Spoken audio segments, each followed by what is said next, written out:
fighter right there celebrating with his team. You can see them just so excited, so happy. Let's take a look at this final replay. Now again, we talked about it. The impulses being a great denial tool.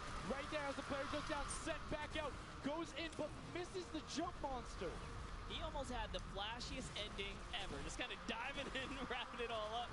But it was just good enough. Like you said, he only had to stay there for a bit. And even with the impulse bumping him out, that's it. And I mean, you saw the impulse explosions the second after going off. The team's doing everything they can, but it was not enough to shut down the funky fighters. Tomoya, Kutu, Uzi, Gracias, incredibly well done to take the second match of the first set at the Creative Finals. Yeah, you know what? I am a funky fighter rooter and supporter now.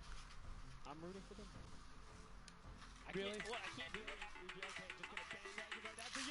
C'est qu'on va mettre un sous-titre. Je fais la gueule. Je sais pas.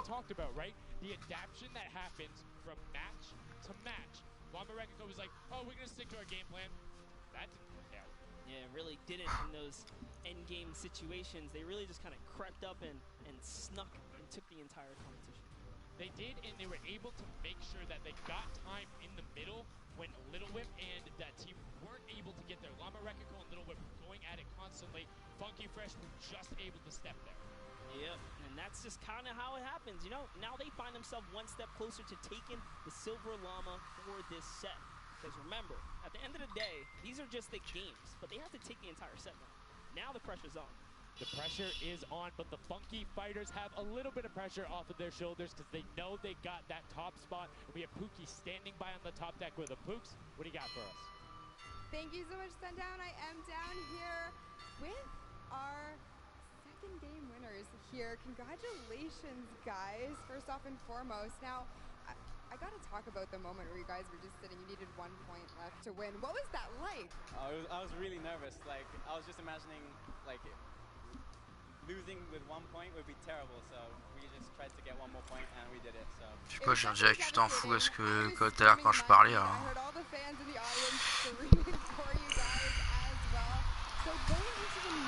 Tu le temps avec les voitures devant. J'essaie de comprendre l'anglais. I think doing what we're doing is fine because first game we got second place, second game we won, so yeah, we're gonna try and do the same thing and hopefully win again. And hopefully have more than a 1 point buffer, right? Yeah, definitely. For sure. Now, just coming over here to you, what has it been like to be here at the Fortnite World Creative Cup, just playing in front of this audience, you know, hearing everybody cheer for you guys to win? What is that like? It's fun. You compete against everyone else. Ouais, ça, je sais que t'en appelles. Yeah, and have you guys had a chance to play together before? Is this your first time playing together as a team? I don't hear it, sorry. Is it your first time playing together as a team? Yeah, it's the first time. Well, you guys definitely make it look super easy.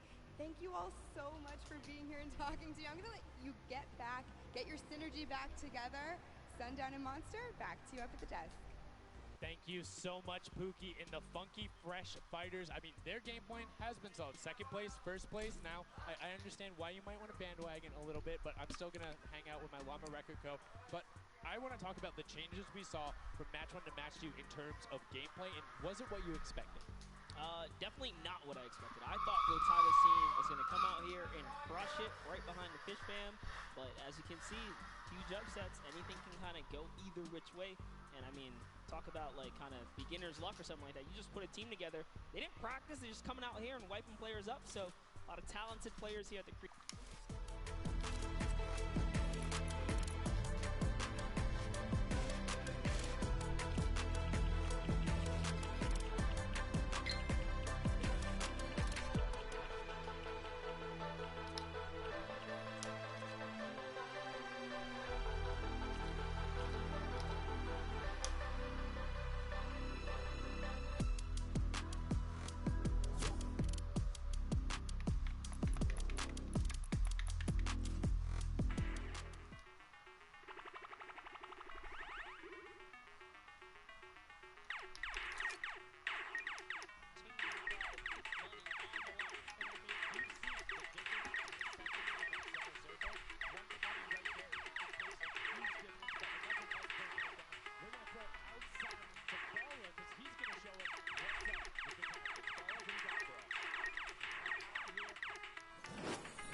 the fan festival, and I don't have a bandwagon here, but maybe after this set I'll have to hop on somewhere with Monster.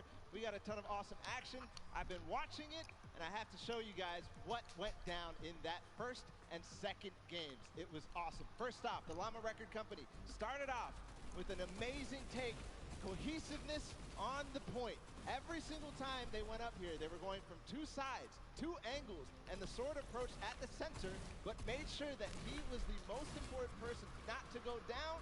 You see there, Hand of Blood and his teammates all backing up. He's going to have an engagement on the side. These sword fights are really easy for him to just mow it down, but immediately as he realizes his teammates are up on the point, about to get up, about to push the ramps, he comes up from the side, slices and dices, but meanwhile, they ended up falling down the leaderboard. If you look at right now where they're at, they're only in second place. Good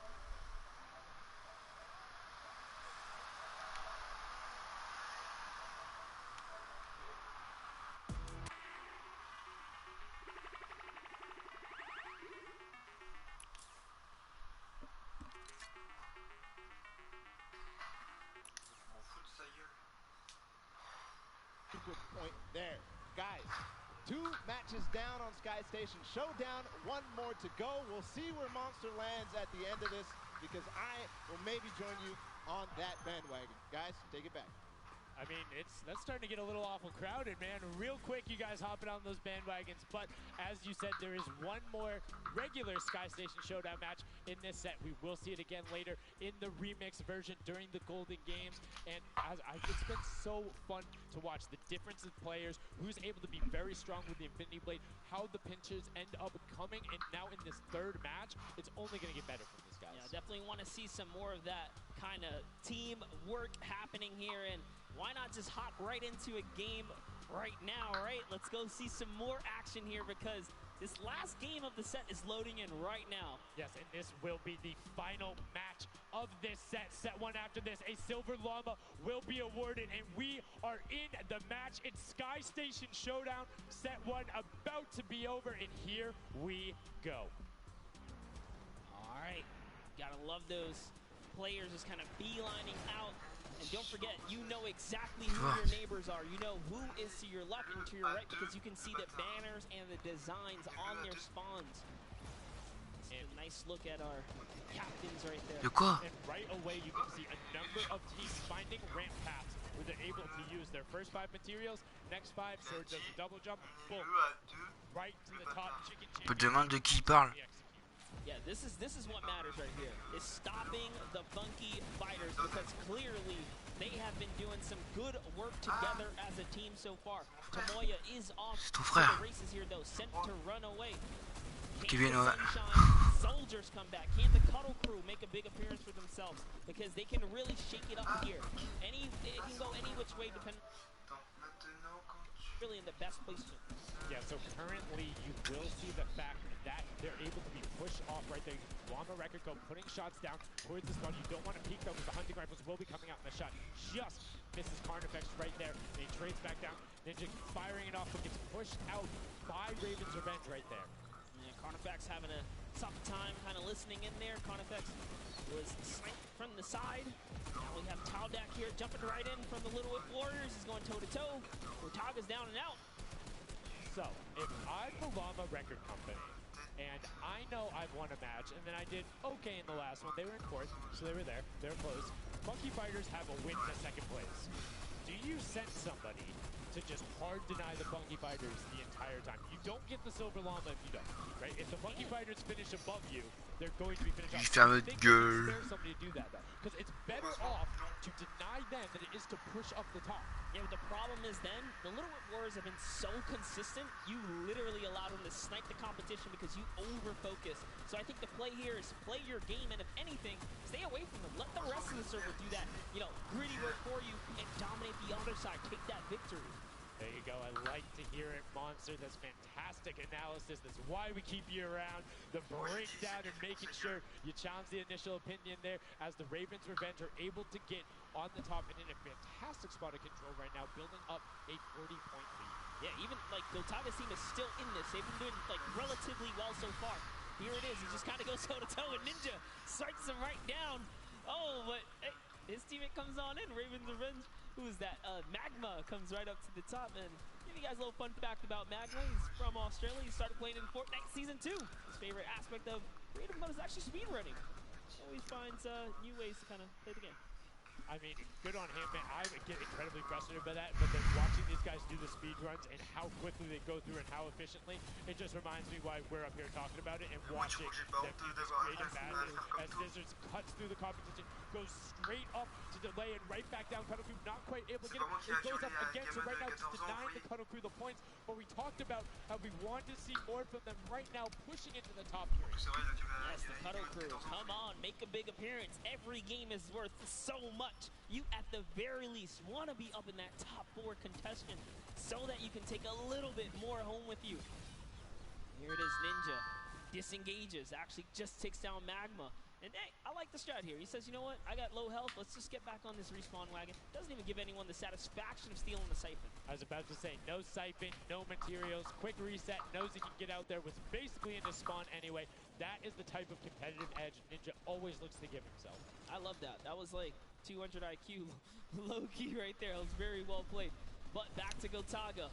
Il l'a vu ton frère. He can't do much. He knows there's a team up there. Waits for his entire squad to go up the ramp and then hops right to the top. But now back to Gotaga, who's on this point by himself. He wants to kind of bait him into the close. Can he get the hit? And he does. Gotaga goes right down, straight to the top. That was sick, using the jump right as the animation had started to make sure he clipped him from the bottom, dodges the Funky Fresh Fighter out. Gotaga now getting pinned from the side, 3 of the Funky Fresh Fighters up there doing everything they can, and the shots will come out, trying to find it. To drop.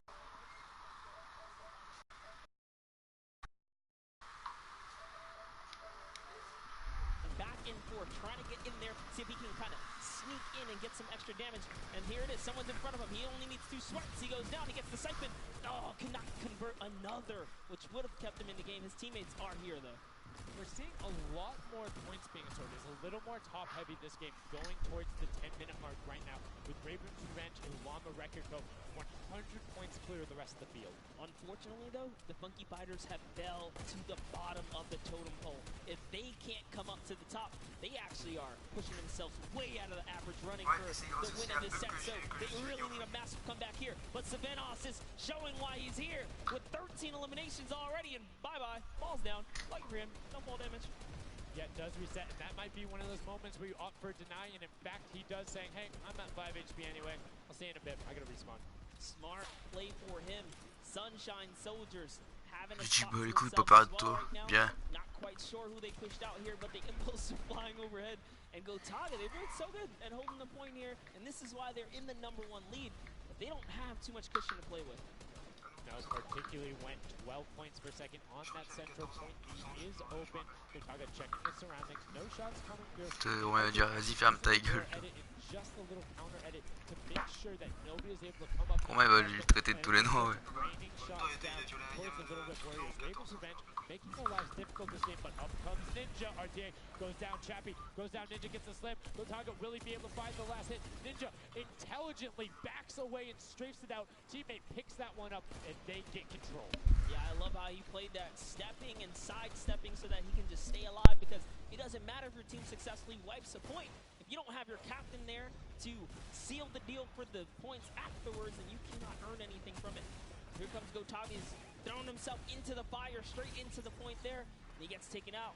Here it is. Tomaya's team has fallen to last place. Can they make a miraculous comeback here before the 7-minute mark? Maybe kind of get themselves in the running. They're trying their hardest. And I mean, generally we talk about caster curses. It might be like player jinxes going on right now. Everyone's saying, yeah, we're doing well. We're going to stick to our game plan. That just shows you no one is safe here. These guys are evolving, and they're playing a better game after game. Here goes Scissors. He needs one more swipe there, but Clytax wins the small engagement. And Clytax has been fragging out. He's been playing so incredibly well, being aggressive, getting in players' faces, and doing it all with that rare attack. But he's been consistently highest up there in terms of the elim. You see Portugal trying to get some pressure down, but good defensive building there from Cororo. Ryan Frantic comes out the side and cleans it up, but there is Hand of Blood coming directly down. Danya is also up there. We got a 3-way battle, but it's 4 chickens saying, this is our roost, get out. That's right, coming right up to own it all for themselves. Rubius doing so good right now. He's from Spain. He actually has a record on, was it YouTube for live streaming? 1.1 million viewers, imagine. Yes, one of the biggest content creators in Spain. Will they be able to push down towards the middle? As you can see, Little Whip and Llama Record Company already down there. We've seen this story before as the Funky Fresh Fighters go in, but you can barely even hear the shots over the impulse grenades going off as everyone's like, no, no, no, we've seen how this goes. The Funky Fighters need this. The Llama Record Company need this. So many of these guys, it's riding on this game right here. They have to get as many points as possible. But even with the 12-point one, we haven't seen a lead like this from Gotaga in group.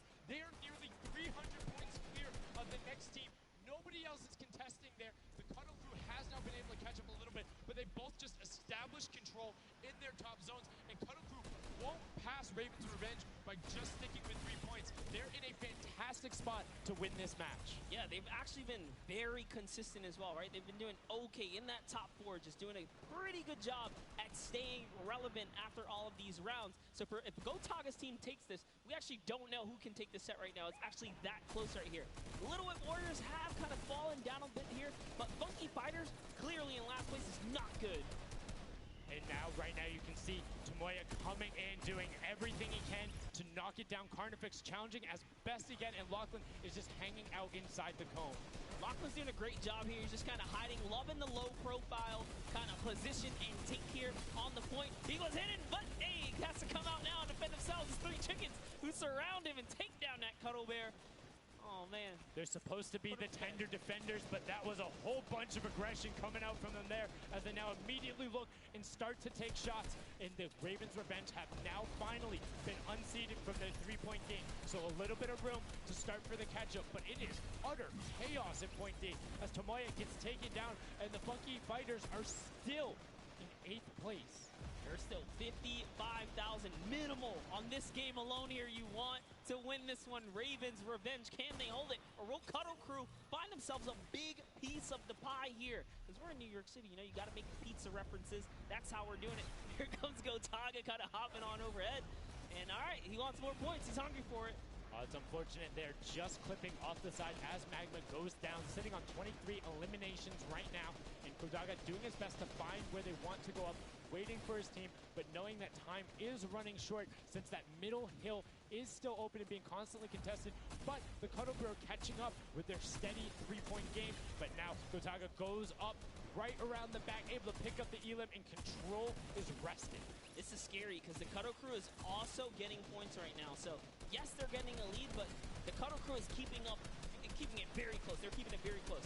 This is what we were talking about. We wanted to see a strategy come out, something defensive where you can get your control. They have now walled them off on each side, thrown a cone on top of them, and they have firing angles towards the other 2 platforms and towards the spawns behind them. Nobody wants to go contest them, but right now, Gotaga, oh, we saw what happened when Scissors did that. Don't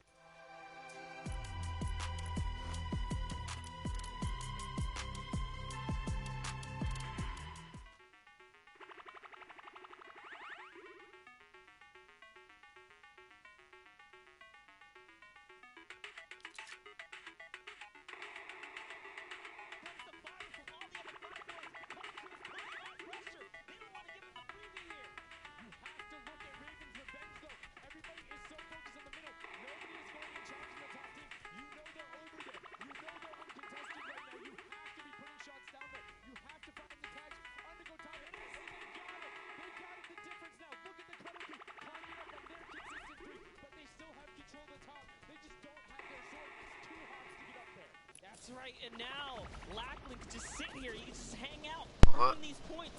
This is what he needs to do, and he's almost there. He is almost there. The first place can be his right now. He can take this lead, Sundown. But they got control at the same time. It's literally ticking over a half-second away from each other. The shots are going. Cuddle Crew has the lead, though. Will the shot be able to go through? Yes! Cuddle Crew goes take it down. 999. 1,000. Gotaga and Ravens Revenge in the closest nail-biter yet. Edge out the Cuddle Crew in 2 teams who we said we wanted to see more. They brought more. Are you kidding me? The fish Mais, fam step up mais vas-y, arrête de and faire la show gueule. Je fais pas la gueule, hein, je suis en train just the de, fact en train de they régler un stepped on truc the là. point. They couldn't earn points and they lost the lead. They were just a kick ahead. That could have been their game. I mean, it's just, let's check out the replay. You can see the counter in the top right, but the fish fam going up and challenging on the other side. You can see them hopping up there.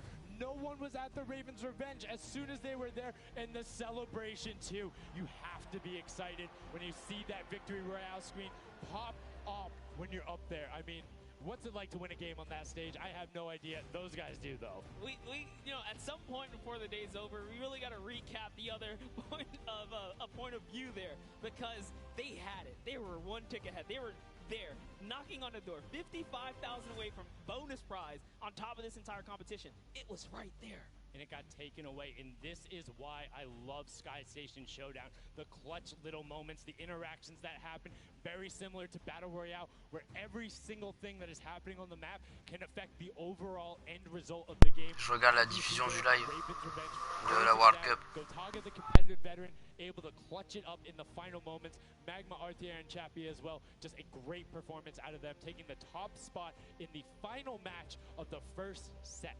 Now I get to say, I was right the whole time. I started off with, Ravens Revenge, kind of making me feel like, hey, these are my guys. Let's go with your gut, guys, all right? Ravens Revenge, that's who I said when I started this whole thing. Told you. He's not wrong. They were able to take it there, but we're going to throw it up top to an interview with Ravens Revenge with Zeke. Zeke, you there, buddy? I am here, son. Now, thank you so much. Fun fact, Monster did in fact say Ravens Revenge would win. I've got your back, Monster. I am here. You guys got your revenge. I gotta ask, first question to you, Gotaga. How's it feel to be here in the stadium, the fans, the roar, and to be En fait, je joue up against your seulement peers? le live en fait, c'est pour ça. Je coupe mon micro. Honestly, it's crazy, and I have a really strong team. We are learning a lot from our mistakes, and I'm so glad to be here, to be honest. I don't know how to describe it. It's pretty crazy. It's pretty crazy being here. I'm right there with you. All right, so now who's the overall shot caller? Is it Gotaga? Is it you? Who is it? Kind of all four of us. We were playing too afraid at first, so we just had to just go in there and just kill them as fast as we could, and then spawn trap. That was our goal. Okay, what's the strategy like? Are you guys, talking through at the beginning? Are you guys waiting for someone else to make a move? Or are you guys like, no, we're going in first? Yeah, we're trying to, really pressure Ninja's team. We're trying to put pressure on that green point. And yeah, we were able to control it over them. They ended up wussing off over to the center. And yeah, we were able to play our game and play what we wanted. Awesome. All right, final question. What do you want to say to all the fans that are here watching, cheering you guys on, and from home? I don't know, it's just incredible. I'm happy that so many people are here. I don't know, just enjoying the show. It's amazing, honestly. Well, congratulations, guys. Now, I believe for now, we're going to send it over to Golden Boy, who is standing by.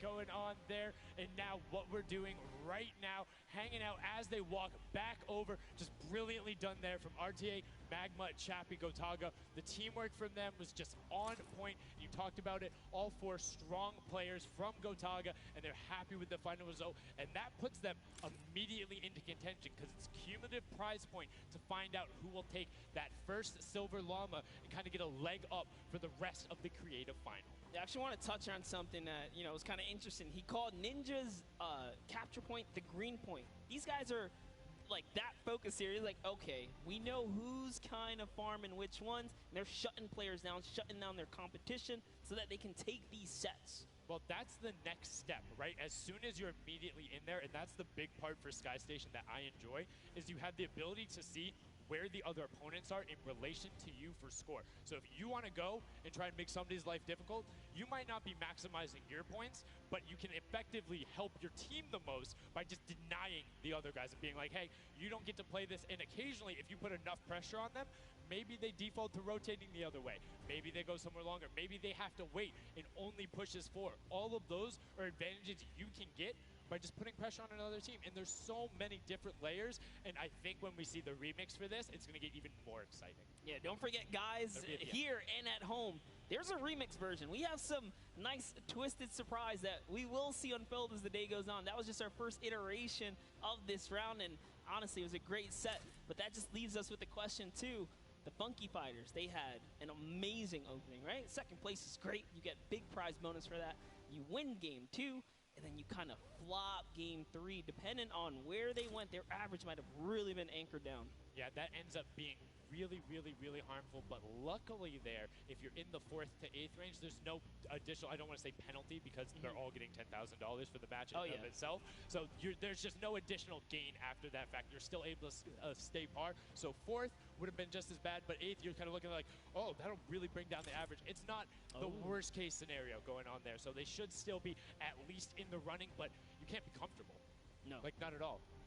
It's so incredible, and now we are going to go over the stage. We have the results, and your set 1 winner is the Funky Fighters. The last match was not enough. The singular win in the double goes over to them. They will have that first silver llama, and there he is throwing it up, and I mean, you got to be happy for him. They did it. I thought maybe it wasn't enough, but it was. Love this celebration right here. You kind of are like, it's a little, I don't want to say like bittersweet there, but it's like, oh, you kind of like get pushed out in the last game, and then boom, you get it. But now the silver llama, but they're happy. They realize, and the big thing, that gives them a leg up for the rest of the competition. If they can win the next match, another team has to win both of them. But such a great job from the Funky Fighters. Elle est nulle la World Cup. Je sais pas, moi je regarde pour avoir le cadeau, mais je sais pas si ça regarde sur l'ordinateur ou la play, ça change quelque chose.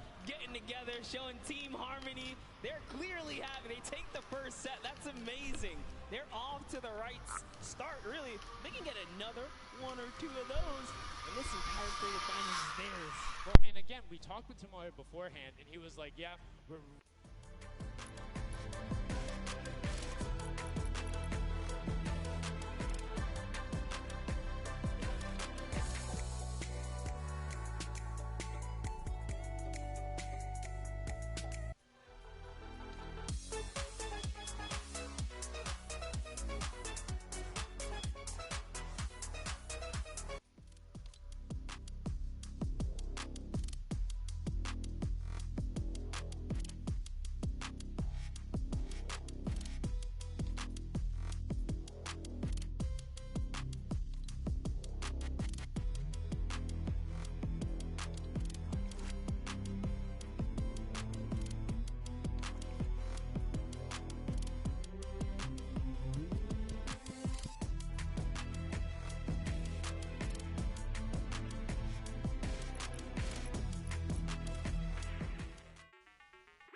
Version, where you will have 2 teams sitting up as guards, 6 teams running. It will rotate through every single one of the rounds, and here you can see how to win.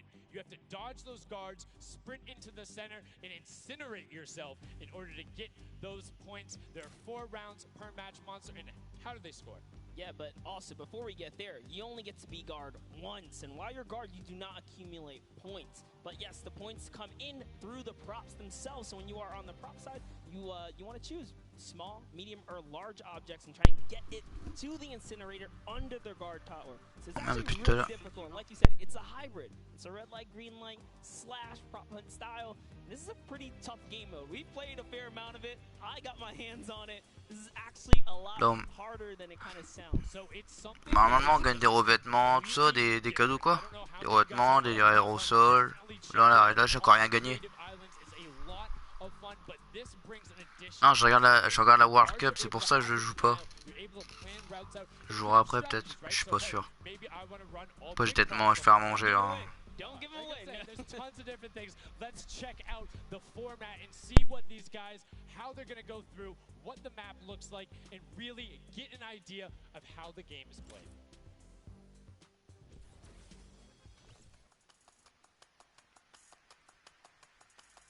Get ready for more creative Fortnite with the latest competitive creative map, Junkyard Juke. This new game builds off the fun of Prop Hunt with a twist. 8 teams will rotate through different roles on the map.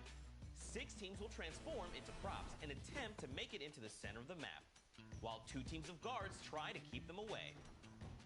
Teams will rotate their roles over the course of si tu veux, à tout à l'heure. Bisous. Each team getting 1 turn as the guards. Their objective? To defend the incinerator from the other teams, armed only with revolvers and their keen attention to detail. During each round, teams of props will earn points by reaching the incinerator in the central pit. The bigger the prop, the more points. But be careful. Being bigger means you're easier to spot. To keep themselves from getting eliminated, prop teams need to time their movements very carefully. Every few seconds, the guard teams will be blinded for a short time, and the center point turns green, giving the props a chance to rush for the hills, or rather, the pit. Once a prop reaches the goal, they respawn at their home base to start over, running as many props as they can before the match ends. If a player is eliminated, they also respawn at their home base, and need to start the trek all over again. Bisous, à tout à l'heure. After 4 rounds, each team's points from their prop rounds will be combined, and the team with the most points wins the game. So keep an eye out for those moving bushes, crates, and gnomes, and enjoy the junkyard juke. Thank you so much, Zeke, for that update. That's Junkyard Juke, something that has never before been seen. It looks kind of a little simple, but it's wacky, it's fun. There's a lot of small little minutia that go into it, things you can min-max on, and also there's just a level of ridiculousness that I enjoy so much. Just seeing somebody turn themselves into a literal dumpster and then try and weave their way past, it's a lot of fun. Let the memes come to life here as your favorite. Whoa, you talking about my gameplay again? God, that's so rude. Turn them into dumpsters, literally. We'll get to see that unfold here as, I gotta say, this is a frustrating game mode. It's very difficult. You guys are gonna see why. It is gonna be tough for some of these guys to bring in those big point objects, and that's just gonna be the name of it. Who can score the most here? Who can score, and how well are you playing defense? How well do you coordinate? Who is watching the right angles? And it's, again, it's going to be interesting to see, do they switch up their strategy after from game 1 to game 2? Well, there's so many different things you can do, but we are about to have the world premiere of Junkyard Juke. We are getting into set number 2. The Funky Fighters have 1 silver llama. Who will get the second? We now are in to set 2, match 1, and right Putain, elle est magnifique la map. Elle est magnifique la map qu'ils ont créée. Of Raven's Revenge, and then the Little Whip Warriors, Ninja, Taco, Taldak, and Maze Kaz taking their shots off. Now, fun fact, the screens are there. You can't see, but you can shoot through them. So don't be afraid to take some shots. I mean, we know the trick shotters will. Yeah, some people are already shooting. They figured that part out. It looks like Chappie hasn't quite yet. He's kind of looking. He's just blind shooting. Oh, there it is. Now he's firing through. He's noticed, hey, these are not ricocheting off of this curtain here. I can fire right on through. So you want to stop them. You want to force stop them. You want to also kind of memorize the map and the lanes. And right away, you can see as soon as those blinds go down, people go. But the first points are starting to come through as Lachlan is able to get in. Hand of Blood's team, the Llama Record Co. also able to get a 10-pointer and then a 5-pointer, following it directly behind. Oh no, it was another 10-pointer. So we already see some of the props having successful runs. Look at him go. There it is. You saw a big old truck kind of sneak on by, and these objects are slipping right underneath. But who knows how long that'll last. Here's scissors. You gotta park it. You gotta stay still. Ooh. Oh, can he blend in? And one other thing you can note there, the props will clip through other objects that are there. So if you see something that isn't sitting perfectly naturally like scissors was, right there, clipped into it, boom, got him brilliantly done. Lachlan hits one of those bounce pads that are stuck in there. They will launch you up in the air, but great run coming out from X-Sandy and Tomoya, utilizing the air conditioners to find their way to the end. Bensor and Alex JJ desperately trying to get in. Alex JJ with another 10-point prop, and Hand of Blood gets picked up just before. That would have been a huge swing, but right now, Sunshine Soldiers in first place with 35 points. They are finding their rhythm here. Sunshine Soldiers taking the lead right now. This is a hard game mode to break free in because you got to think about it. These guards are not playing around. They are shooters, right, at heart. And at the end of the day, if something looks off, something looks odd, like this white vent right here, you're just going to get popped. So you got to be careful here. And there it is. Nice job of, kind of hitting the brakes here. And, oh, he hits one of those trapdoors. Let's Let's talk about that Sundown. So you can actually see it. There is the little tiny springs. They launch you upward. There's a couple that can be chained into each other. But if you are one of those bigger objects and you get sent up, you are just quite literally sometimes flying garbage. Yeah.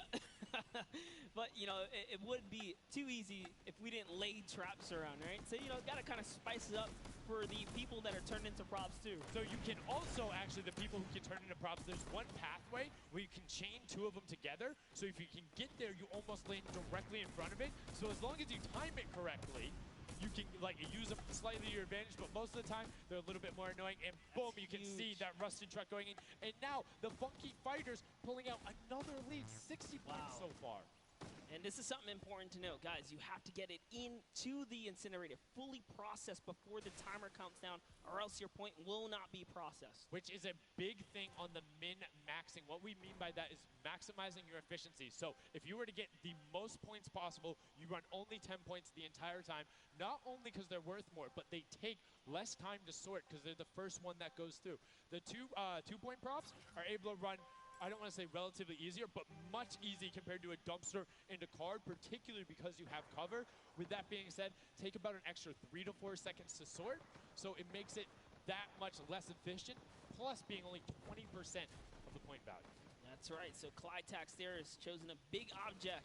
Achin and Zond over here, smaller objects. They're kind of blending right into all of the dumpster trash, clearly harder to track down and kind of, I guess, how do I say this? Sort out, right? Yeah. Amongst all the clutter here.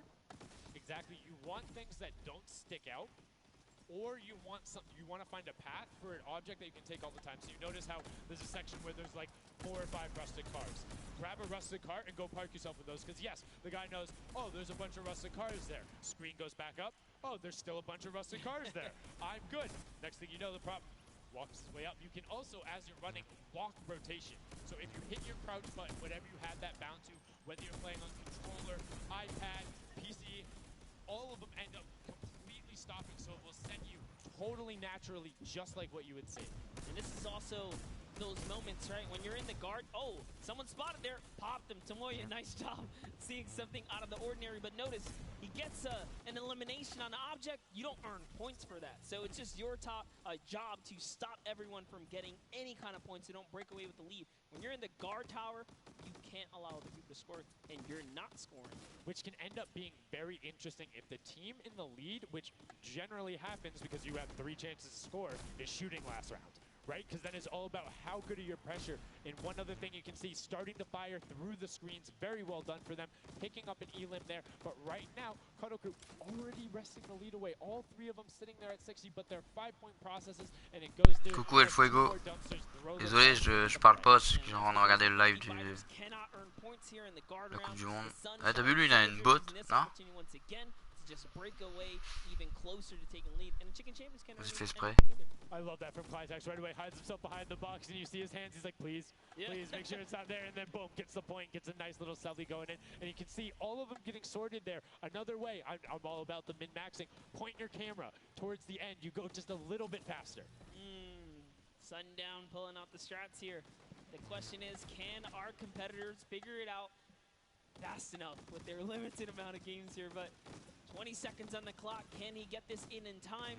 Remember, you gotta grab the dumpster, drop the dumpster, and get it processed. That was perfect. That was so good by Stuart000 because he dodged the little springboard there. You saw him look at it and be like, oh, no, I'm good. And that was the last run. None of these props are going to be able to get sorted. Lachlan gets picked out at the end. You can see 3, 2, 1, but not going to be enough. You need to get all the way through and sorted on the point as the rest of the denial comes through, and we're going to rotate the guards up again.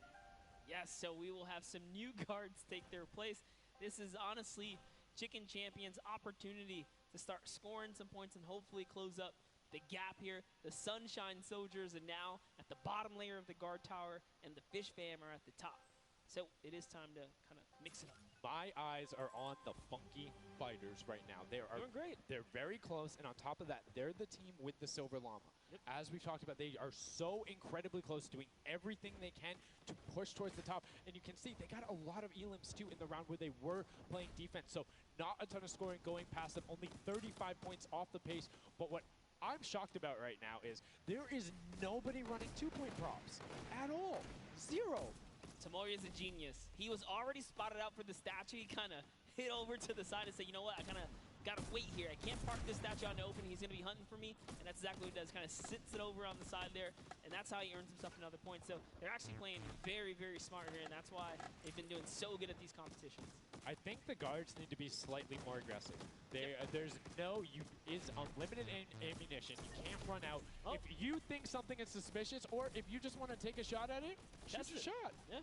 What's the worst case that happens? You miss. There's no accuracy stats going on there. If something looks suspicious, don't let it through. You're the guards, and you want to deny as much as possible. And again, every match is for $55,000 for the winning team. You want that, and that will lead into the llamas as well. You don't want to end up in that 4th to 8th spot. You want to push past your competitors as we see a whole mess of air conditioners going in there, the water heaters in. It was fantastic for Ravens Revenge, and Llama Record Co. are also climbing their way up the leaderboard, 110 points so far. Great job for the Llama Record Company. Alex, JJ, Carnifex, Venos, and Hand of Blood.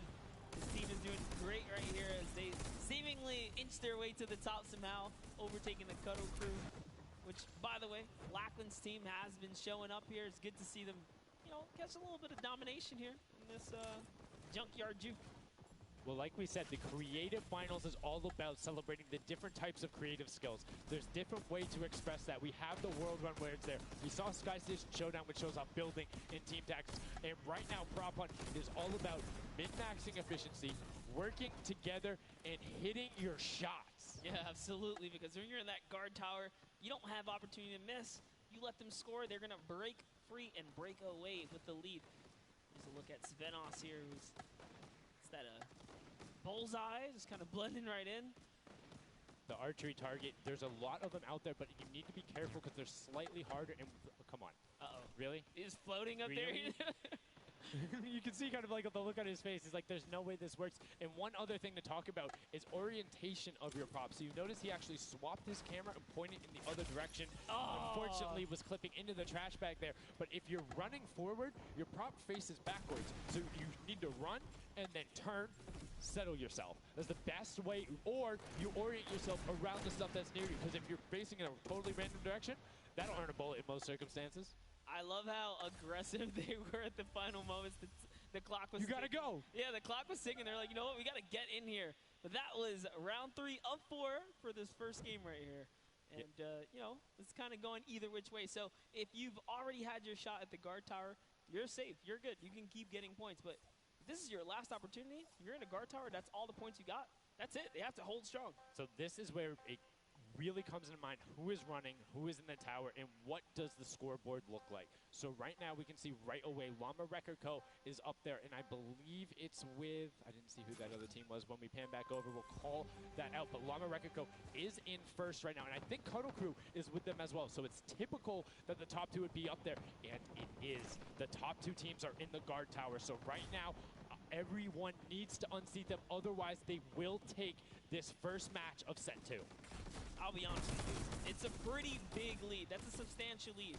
Whoever is left in the game, the Sunshine Soldiers, Funky Fighters, Chicken Champions, you got to bring these big items through and do it successfully with the limited time left in this round right here, because if not, it's going to be hard to catch up to that 150. We're starting to see a little bit more consistency right there. And look at Svenos just shooting. He's just shooting everything. He's not worried in terms of going through there. Does hit one elim, fires the shots off going through, trying to look at just anything that he thinks doesn't look normal. Anything that maybe not have been there before. It's like one of my favorite things, watching them just shoot the boxes like, what's that? Was that there? Was that there? Was that there? Was that there? He's just taking his shots. That's exactly what you got to do here if you want to hold this lead here. And that's why they're dominating. You can see the no hesitation really coming out of them, and that's why they have the lead right now. And it's great. It's great that they're hitting his shots. It's great that Svenos is holding it down. But the Funky Fighters, we talked about it, eyes on them, already up to 120. One more 10-point prop will put them past. And unfortunately for Ninja there, does get hit on the springboard, but gets in anyway, so just a little bit of time loss. A great shot from Lachlan. My lord, I barely even saw that. Ford Turtle from Australia hit a springboard, and Lachlan shut that down. His fellow Australian brother right there. Very nicely done. You don't want to hit those springboards, man. And now you can see 125 from the Funky Fighters. They're doing everything they can to overtake. They want this match victory. They want to keep the momentum rolling, but the Cuddle Crew is doing a great job of picking up targets and running their timeout, getting some both right as they get out of spawn and before they're about to score, which the waste of time is even that much more efficient, but unfortunately not finding anything there. Yeah, Lachlan is really not timing his kind of rotations and reloads properly. Notice he's not also utilizing the shooting through the curtain factor there. He's kind of holding himself back. That's why you saw him with a couple elims right there, but you got to put that pressure down, lock down these lanes so that they don't just get like free rotations through, right? And again, we talked about it a little bit. I'm very surprised nobody is consistently running 2-point props. You can get them in close to every run if you pick the right path and you take the covered angles. It's very difficult to stop them, particularly with the smaller hitbox. But so far, we've only seen 2 scored. Yeah, and I like that. Cuddle Crew right there, 130 points. This is their time. Cuddle Crew still doing really good defense right here. Oh no, but you know, Cass's curse. I feel so bad. Chicken Champion comes up out of nowhere, takes that one right away. Able to get him there, and now the Funky Fighters 5 points out. Anything going in will be enough, and the time ticks over. They didn't get it in there. Oh. Did they get it in there? They might have got the 5-point right at the end, but no, wasn't enough. Llama Record Co. on the defense says, lock it up. We good. Brilliantly done from them. And that's what I'm talking about. When you're sitting there on defense, you know exactly how long you need to keep them out. Exactly what you need to do in order to take the victory. And no surprise there, the guys who are all about that apocalypse game mode during the creative trials, able to take home the very first match ever on Junkyard Juke. That was well played. Valiant effort for everyone that participated in that run right there. And it was a close one. 150 points to the contender having 145. Just 1 point. One small radiator. And this is what I'm talking about, where if you had one person who was running just 2-point props there and got their successful runs at the end, they would have it. That's 3 successful runs. That takes about a minute, and you could have collected it. So go ahead. Nobody opted to do it. Maybe some of these guys need a little help here. Let's redo this. What would you suggest here, Sundown? I don't want to say suggest, but I had an opportunity to play a decent amount of it. I'm a big fan of kind of adjusting based off of the scoreline. So if you're seeing you're able to consistently keep running 2-point props, get the guaranteed points. If somebody's playing really good defense and you're not getting 10-point props in, you need to pivot away from that strategy. Because getting any points at all is better than none, and particularly if you waste a run on a dumpster where the entire time you're going and then you're stopping, and then you're going and then you're stopping. Eventually, even if you get all the way to the end, sometimes it's not enough, right? And then you've wasted that 35, 45 seconds, 3 rotations to get just there, whereas you could have grabbed the burger, grabbed the bucket, and ran the entire time, weaved around, trying to like catch a good area, as we saw with the statue, able to hide around a corner. So we'd love to see in the next match a little bit more, I don't want to say like determination going into it, but be a little bit more deliberate. That's right, but let's go on and hear from some of the deliberate actions over with Zeke, down with our winners. What's up, guys? I'm hanging out with the Llama Record Company. They took away the prop hunt 5-point lead. You guys locked it up at the very end. And Blood, I'm going to start with you. And one person I want to call out specifically is this man right here, Svenos. Very tall, tallest man on the planet. It feels like this guy's a very good pick for your team. And I want to know why him, and then also why you picked these other 2. Yeah, I mean, I picked all those guys because this game mode is all about skill. There are no random things in it. You need good aim, you need decision making for sure. And Svenos, I mean, he's like a Spandau. He really likes Spandau. That's kind of the best city in the world. And that's why I picked him first, for example. Okay, now Svenos, I'm going to put you on blast for a second because we've known each other quite a while. You know, I'd like to believe that your creativity is what allowed you to win. Let's think back to the time where you wore an entire green outfit and you danced and had a galaxy over yourself. Do you feel like that galaxy and that kind of creativity helped you get this dub? I don't know what you're talking about, mate. I think people at home that watched, you guys probably know exactly what I'm talking about. Let's go over this way now. What do you think about that game? Was it what you expected? Was it different? Did it catch off guard? Were you ready to just jump into it? It's enjoyable. Once you get the hang of it, it gets a lot easier. You just got to work out who's good at aiming, which team's on the tower, and after that, you're good. All right, final question. Do you think you have what it takes? Are you gonna? Is the Llama Record Company going to be the team? You think someone else is standing in your way, or is it all you guys? I think it's gonna be all us, yes. There you go, man. A few words, that's all they need. Gentlemen, thank you so much. Best of luck going forward. Back to you guys on the desk. Thank you so much, Zeke. Another brilliant performance there coming out of the Llama Record Company. We talked about their versatility. We talked about how quickly they pick up competitive matches. But this is what happened in the first set, right? They were there. They were confident. They're like, yeah, once you get it, it's easy. And then all the other teams immediately caught up. So it'll be very interesting to see if that same story from set 1 is what's happening in set 2. Yep, that's right. Alex up there said it best. You know, he had the confidence. He felt good in those final moments. Hey, you know, once you figure out who's aiming, maybe just avoid them. Yeah, I mean, if somebody is hitting all their shots, you need to take a different route. You can't go and continuously challenge them because, again, we talked about that. If you waste all the time to run through and the guy hits a lucky, or I don't want to say lucky blind fire, but a consistent blind fire through there, don't keep running that way. But like we said, this is the first time seeing the Junkyard Juke mode, and we talked about the prop hunt mode earlier, but you can play it live right now in-game. There's an LTM that's available only for this weekend. Let's check it out.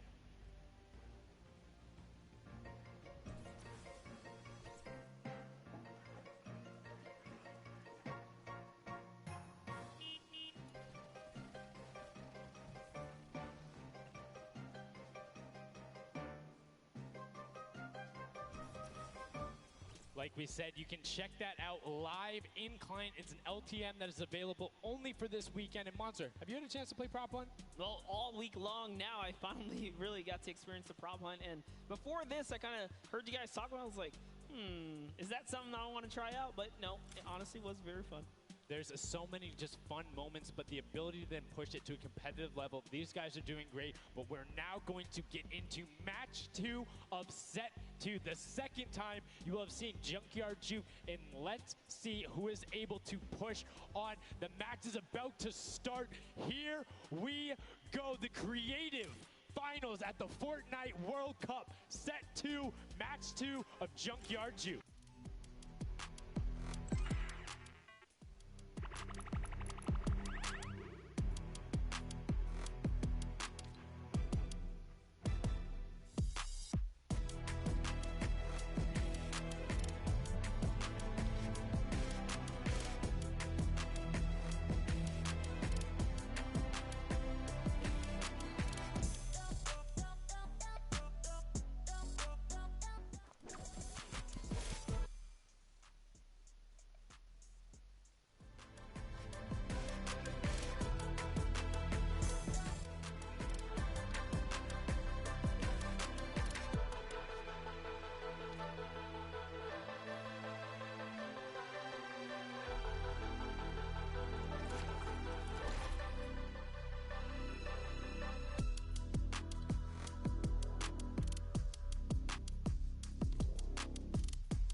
Like, I can find the sightline and all that.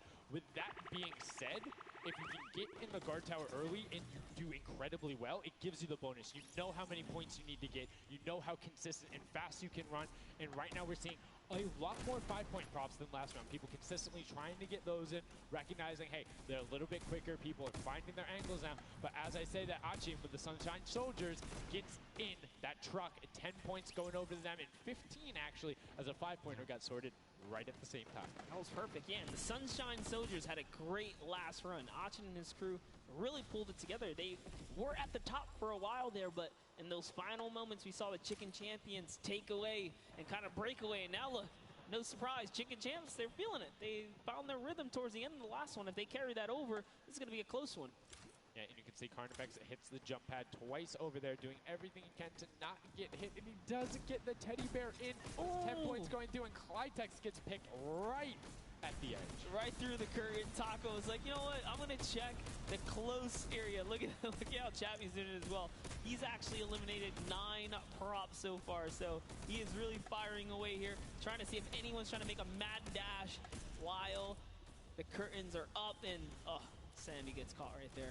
Good shot right away. 20 seconds left, so players need to start running if they're going. Good shots coming out from Trappy to get it there and get the reload. reload off, saw the truck over on the side, is able to pick that one up, and now is looking for the smaller props towards the side. Knew there was movement, just once fired up, only 10 seconds left. They should be able to get the defense, but there goes a bucket.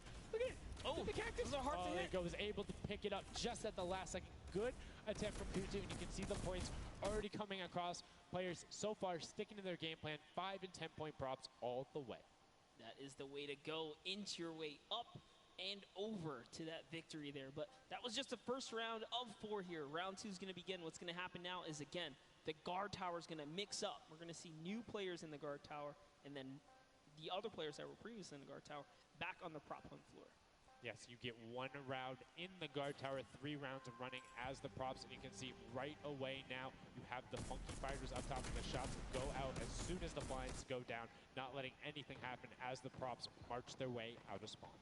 This is fun right here. I love watching these trucks waddle about, really trying to find their way, and they see the light go to change, plant themselves down, and they were back out to the field here. Yep, and desperately trying to avoid. Oh, there's no way. You're stacked on top of each other. Come on, you got to shoot one of the two. Shots are going towards it, but right now Zan trying to get that cuddly cute teddy bear into the incinerator. Not a sentence I ever thought I would say there, as the archer is now doing everything he can. Hits the bounce target twice and is able to convert as Magma gets another good run and sneaks in under the shots of Dracius. That's right. This is just getting closer and closer as we have a 3-way tie now. The Fish Fam, Llama Wrecker Company, the Cuddle Crew, all at the top here, and it's still a very close game so far. Dan Yan right here from the Sunshine Soldiers, peeking around, using that camera angle, trying to see when it's time, wants to waste no time here. It goes down and off to the races she goes. But will it change? Yep.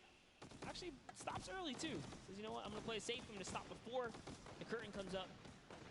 She has to be having a blast right now. She says one of her favorite things about creative mode is kind of the wacky and Waynian situations you get into, particularly like prop hunt. So this must be a game mode that she's doing incredibly well and enjoying herself in. As you can see there, her team is able to get a couple of props in there. Gotaga and Clytex try to make the final little sprint. Hand of Blood gets another 10 points over, as does Taco with a 5-point statue there. Scissors is hanging around on the side there. Will go through. No, I did not mean to call you trash. You just are a dumpster now, quite literally. Quite literally, but oh, the rage. I read the lips. He said, I was so mad. He got taken out right there. And I like this. Let's see how he decides. He's going for those 10 points, though. Notice he went straight to the right for the big objects. That's the risk.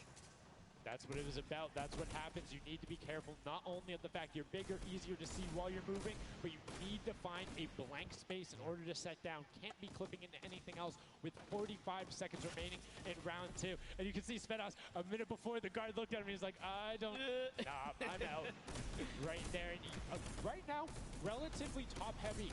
70-70, and as I said, Fishfam does get their 80th point, but Lachlan hanging out on top of the Rebel, 28 seconds.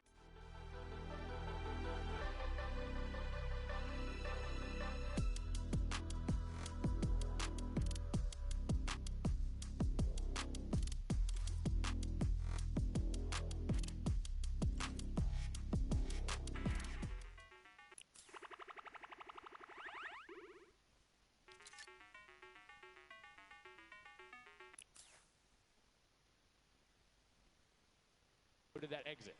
Oh, Dan Yan right there, unfortunately couldn't push through in those final moments there. And that was round 2 of 4. As we are looking to get into round 3 next. So they can earn some more points. And every single set matters, right? Every game matters, because there's a lot of prize on the line. Yes, every single match is scored. The top 4 will receive a gradient of money going from $55,000 down to 20, and then you have the 4th through 10th all receiving 10. That prize is then decided who will receive the Silver Llama. The Funky Fighters currently have one, but who will be able to press with them? Clytax, that vehicle is way too big, buddy. You can't just be trying to squeeze it behind that and not think someone's going to see the tail end of it. Here we have Bensor and Dracius close by one another. Bensor gets popped through the blinds there. And wait, so he's going to take a couple shots. He said, does his truck belong here? He did miss, though. Lucky for him. The bad aim and that moment right there is going to allow him to sneak that big 10-point. No! He gets taken out. right there. That's no points for him. 10 is huge in this mode, too. It's very difficult to get a vehicle all the way through. I mean, it's swingy, right? If you think about it, the last round was one with 150 points, right? So if you get a singular 10-point profit, that's not an insignificant percentage there. Like, that's going to be able to help your team, but you also need to set your feet there, as Kororo didn't hit the crouch button. It was like, I see you wiggling a little bit there. Yoink. And there's Ninja, Ryan, Fronta, Chappie, many others still in the running here. Peeking around, you see Tyler shooting straight through the curtain. It almost looks like he's beelining his shots down the aisle there, trying to see if he can get anyone trying to exit out. Zan sees one pop up in the air, and I think he might have clipped that person out. Nobody was watching that side. Oh, Fishfam needs to communicate better right now. Nobody was covering that other side. We saw two teams able to get a decent run out, but right now, Llama Record Company still holding the lead, sitting at 100 points. But don't forget, Fishfam are up on top right now. Are the guards, which means they're not scoring points. He's so fast. Ryan Fronta is so fast here with this prop. Even moving it, he doesn't care. He's going all the way for it. But he's got to watch for traps. See the fear? He's like, you know what? I'm not even going to risk it. I'm going to wait here and get the secure point. So one important thing to notice, too, is Ryan is taking paths consistently that take him to the corner of the guard tower, because the corner provides you with a little bit of natural cover, and it breaks that sight line up. If you're only staring out in one direction, it's super easy to be like, no, that car was not there. I know it wasn't. If you're flipping back and forth across that corner piece, it just breaks up your field of view a little bit more, and it's that much harder to try and figure out what's actually going to hit. That's right, and oh boy, is MSYB going to be able to sneak this huge chuck in? Oh, he actually hit something there. He's going to sneak it right underneath. Lucky for him, the shot did not come back in time. But just that big archery target was almost enough to kind of block him right there. Venos gets another large object in as well. And that's another 10-pointer for the Llama Record. It was fully processed here, so now he's at 130. Can the Cuddle Crew hold the lead here, though? Can they secure it? All the Llama Record Company needs to not score right now, and they'll continue to kind of stay in the lead. And you can see Scissors is hitting a ton of shots. They're trying to get the retribution as the guard, and now we're heading into our final round of match number 2. So we'll see who the guards are, see what the stakes are, and who will be able to take that #1 spot. Again, first place, $55,000, and that much closer to Silver Llama #2. And again, we have the Cuddle Crew and Llama Record Co. up on defense. Let's check out that scoreboard. And Cuddle Crew, Llama Record Co., first and second. Who will be able to overtake them? And they're so close to 5 points separating. It's a battle for first and second now. And the rest of his team are trying their hardest. They have to stop you. The Chicken Champions get easily away, but for now they know the Llama Record Company can't take them over. Ooh, I thought he was going to shoot that car. He knew it wasn't that. Alexis. And then gets another one right after. Alexis. As Rubius is looking to post up there. Spanish YouTuber trying to find a way in, trying to lead his team, and they've overtaken the Llama Record Co. with plenty of time and are tied with the Cuddle team. Any singular point now will put the Chicken Champions as our match 2 winner. They need 1 point. That's right, they're so close here. Magma trying to hop on over. Who's it going to be for the Chicken Champions? Who's going to be? Do you think they get a 2-point prop? They have the scoreboard in front of them. They know they need only that. Do you think they run one in, or do you think they stay with what they're doing right now? Honestly, I think they're just going to stay with what they're doing. It's working. Why break the formula here? They have over a minute to do so. And just like that, they are going to that will be it. Yes, brilliantly done. They're overtaking them. And now the question is, can the Little Whip Warriors get enough in to catch them? It's a 25-point spread, but you can get that. You have 4 runners. You can get that in a single run if you're well coordinated enough. Will they be able to catch up, or can the Chicken Champions edge it out and be our match 2 victors? That's right. The Cuddle Crew is now bumped out. The Chicken Champions are holding it. Little Whip Warriors have scored, though. 1 minute left here. Uh-oh. Raven's Revenge coming up as well, as is the Fish Fam. This is actually getting closer than we would have thought. They're close to pushing out the Cuddle Crew and the Llamas. Yep, and Little Whip Ninja also getting the 5 points there. Will be able to overtake. Don't forget, you don't want to end up 4th to 8th. It's all about at least breaking into top 4 to get a little bit of the differentiation there in the prizing. But the Chicken Champions are pulling ahead. They're keeping that 25-point difference so far between the Little Whip Warriors. Little Whip needs to find a coordinated run with 10-point props in these last 30 seconds, or they're not going to get it. Meanwhile, Bensor running that statue in, trying to lock up everything he can for the lead, and he's being extremely patient with it. Taking a corner run, finding everything he needs to do. Little Whip does get a 5 and a 10, and they're still now only 20 points behind, but Bensor is going to be able to lock that one up from there. 5 points, 25, 15 seconds left. The Chicken Champions are sitting pretty. Yes, that's right. If the Little Whip Warriors don't score big right now with all big props, it's going to be all over in 3 seconds. And it's not going to be enough here because the Chicken Champions, they actually pushed the lead even further. Did you see what happened at the last second? They did score. No. Raven's Revenge grabbed the 2-point prop, hard ran all the way through, got it in, right? And then that pushed them from 4th into 3rd. When we talk about every little interaction mattering, that was it. But the Chicken Champions, one might be able to say that was excellent. They were able to tender defend that title for the match 2 victory and putting them in a good spot to contend for the set 2 lump. You can see the excitement there on their faces as they just realize, hey man, we got this. We're in the running here. The Junkyard Juke could be ours.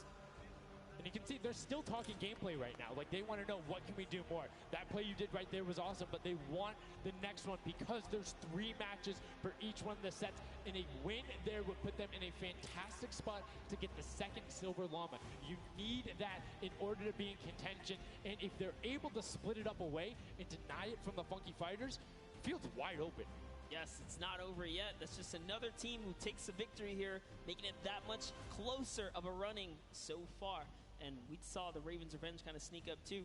You need as many points as possible. The bigger the placement, the better the prize as well for the round. So you can't just give up either.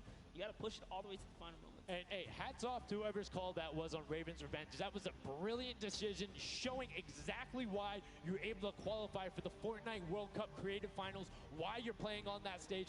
Those are the big plays, but again, brilliantly done from the Chicken Champions. Consistent runs, stuck to their statues, stuck to their routes, and took the corners. And now we're actually going to have a chance to talk to our Chicken Champions, the Match 2 champions. Zeke has them up there on the top floor. Zeke, what do you got for us? What's going on, guys? I'm hanging out with the Chicken Champions, guys. That game was insane. Feathers were flying, and you guys clutch it up. Did you figure out the strategy? Because you guys were well and ahead of everybody else. Yeah, we practiced yesterday, and everything is thanks to this guy. This guy always goes for the 10 points, always, and he always gets it. So, thanks to you, man. All right, then I'm coming to you, Mr. Carey. What was the strategy? How did you get the 10 points in there? Was it the same every time? Did you switch things up? Yeah, go for the 10 points each time and do the same strategy, and it seems to work. So in this intense game of red light, green light, were you like stopping early, or were you just like going as far as you could go and then waiting for someone to spot you and stopping, or what was your plan? I'm taking it very patiently. Yeah. All right, now over to you guys. What do you guys think of this game mode? Has it been everything you thought it's been? Yeah, it's great. We had a game plan. We definitely did what we came to do, and yeah, that's what we expected. So. Very well executed. You did not lay an egg. All right, final question for you. I want to give you the chance to tell the world, you know, all the fans something. What do you want to tell them? Thanks for the support from Spain, for the other world, and my team is good in this mode, and we will win the next match. There you go. The excitement is real. Gentlemen, congratulations. Best of luck going forward. We're sending it back your way.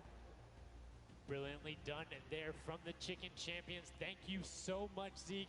They're excited to be there. They stuck to the gameplay. And shout out to Bensor. The one thing he was looking forward to on this trip, he wanted to play in front of a big crowd. He got that moment, running through, securing that for the Chicken Champions. And immediate El Rubius turned to him and was like, it's all him, man. He put the team on his back or put the team in his dumpster. I don't know. That normally that wouldn't be a good thing, but in this circumstance, hey, it worked out for him. Yeah, another prop to Kyoto as well. The only, or one of 2 controller players here, you know, in the creative finals. So very nice of him to kind of represent for those guys as well. And again, just showing that hey, he's got the moves out there. He had the moves, was able to find the right angles, and now we've seen some developments from match 1 to match 2. Yep. What was the big thing that stuck out from you that was different? And that last one, honestly, finally seeing someone pick up those 2-point props, right? Using those. Those are points right there. But with that, we'll jump over to Bala. We'll take a fun look at some of the things that developed in our last few moments. Thank you so much, guys. Yes, the Junkyard Juke is developing nicely. Everybody's starting to figure out what all the different tools and props they have available to them. So with that, we're going to hop into some of the tips and tricks that I've seen from the Junkyard Juke so far. We can roll the clip right now as all these players. The first thing I want to point out is there are these springboards. Fortunately, Danyan gets picked out of the sky there. Not too happy about that. But moving on to Tomoya using the statue. This is one of the interesting scores I saw with the statue. Those higher point objects being useful. Scissors here with the springboard. The recovery and just barely doesn't get into the generator at the last second.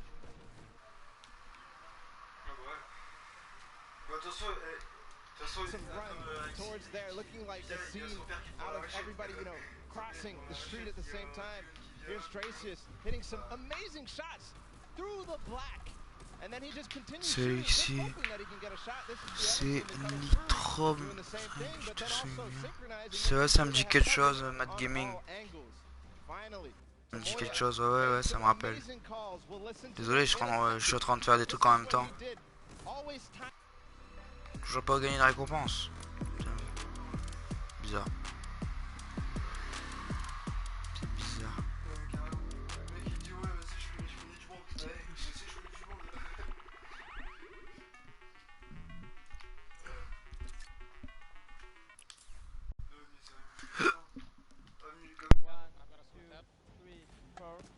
Stop.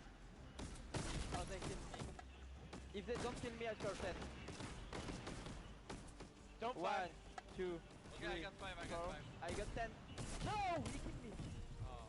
We are strong team. Yeah. I scored 0 in the second round, that's the problem. I scored 0 in the first one, so... Like, we are all close points. There you go. The Funky Fighters, you know they won the first Silver Llama. We're going to see if they can win the next one. We've got one more match here on Junkyard Juke to go, and we'll see who will come out on top with the Silver Llama from this. Guys, back to you. Thank you so much, Bala, for that great breakdown. Listening to the comms, that's one thing I hadn't considered. I always just kind of like, yeah, it's going to come up now. But these guys all on comms talking, have one guy counted out. That guy's just like a metronome, make sure he has it on the dot every single time. Brilliantly done from them, but will they be able to take back that top spot? We've seen them do it. If they can grab that Silver Llama, they'll be in such a good spot. But right now, they aren't seeing the same success they saw before. Yeah, you want to get the Silver Llama, but to get there, you got to make a new strategy. I think that right there, there was a lot of information in that bit right there. You kind of noticed the team synergy, and he said something very important in his interview there. Talked about being patient. You really have to be patient. You can't let the frustration get to you. You saw Scissors very expressive on the cam. Just, it's hard to get the pointer, and that's what I talked about before this whole thing started. I said, trust me, this is a lot harder than you guys think. You might just, you know, oh yeah, I'll turn it into something and run it through. Nah, man, you're gonna get shut down. But I mean, it's just like, if you think about it, it's the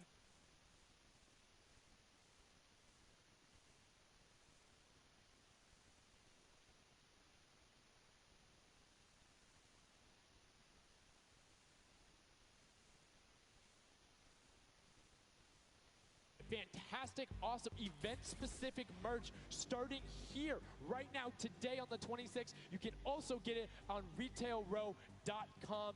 Make sure you celebrate the event. Remember it, grab...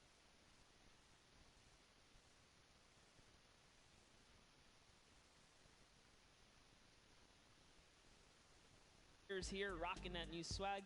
Definitely loving it. All types of collaborations going on here. I love it when Fortnite releases new gear, you know? This kind of allows me to always spice it up. I'm always a fan of anything Fortnite swag. That's pretty much like 98% of my wardrobe. At this point, I mean, love the logos, love the bright colors, but enough from us. Match 3, set number 2, the final one on the original version of Junkyard Juke before we see the remix later on. Are you guys ready? That's right. And let's begin. The first round is underway. Match number 3, set number 2. Who will be able to incinerate the props the most? Who will push out to the lead? And can anybody upset the funky fighters who took that first lobby? You need to make sure they don't get this one here. And basically, everyone's first place. Yep, and you can see there, Taldak did land a shot straight through the curtain. Very nicely done. And another kind of lane, right? You want to look at your lane, see which lane is available to you that's easy to maneuver the objects you want to bring through. Clytex, for example, here is using a bear. There are no bears in this section, but he says, you know what? It's all good. I can sneak this around. So the big thing with the bear, though, that you don't really consider is the coloring of the background. You're in the junkyard. You're a little bit in one of those desert biome situations. There's a lot of kind of muddle grounds and oranges around there. It makes it that much harder to stick out. However, if you're grabbing the snowman, you're just really flexing on everyone. It's like, yeah, I'm a snowman. I'm a snowman in the desert, and I'm going to score on you. That's pretty hilarious because, you know, we haven't seen anyone pull out the weird objects in the back end for good reason. There are a couple other fun ones back there. If we get a pan around later, you'll probably notice a big old snowman or something like that. But with all this money on the line, there's no way anyone has time to play around like that. You can't play around because every single one of those runs matters. And right now, we see Sunshine Soldiers swapping over. They've already put in 2 2-point props, so need to be slightly more efficient on those runs, but good job getting on the board consistently. And as we say that, 5-pointer goes in. Boom, they're ahead of the Funky Fresh, who have had a singular 10-point run, so trying to get every possible point. It's all about min-maxing efficiency. Honestly, the Little Warriors are doing a great job at defending here. They all have a ton of eliminations. Taldak at 6, Taco at 5, Kaz and Ninja both tied at 7. That is pretty good. They're shutting down all of their lanes. These guys are not here to play. Remember, as you're a guard, you don't accumulate any points, so it's good. They're knocking this out the way, and they're doing a great job defending. Keeping them out, making sure you find the right lane angles, and also sometimes just putting shots out in the right spot. You just need to be able to consistently deny as much as possible. And Taldak, that was sick! I was like, are you behind that? Yes, what's that? Didn't see that there before, didn't see that either. Taldak doing a good job so far, spotting things through the curtain. Let's see if he can find another here with a random shot. Oh, something landed. That's why you don't want to hit those spring traps there. They make it so difficult when you're a larger object coming back down because it's just so much motion on the screen. When everything else is still, if you see that thing falling through, like, it's an easy shot. And particularly for all of these players up there. I mean, Gotaga and Crew, everyone on Raven's Revenge, him, Magma, RTA, and Chappie, all have been able to hit their shots. And then, I mean, Little Whip Warriors is a team of hit-your shots. That's right, and there it is. Last opportunities to make a point have just concluded, and that was the first round. There are 4 of these, so we're going to switch up the guards now. Little Whip Warriors get a chance at, you know, trying to earn some points, and as do the others. The next round will begin. That dragon's so cool. That's so cool. Look at that. Almost looks real. Yo, shout out to the observers. That shot right there, that's really cool. Big fan of it going out. And as you can see now, round 2 is underway. This is the final match on Junkyard Juke of set 2. And right off the bat, 2 archery targets and a water heater marching on out. Yep, that archery target is worth 10 points, though. So if you can bring that all the way through, it's one of the, I guess, smaller, large point objects.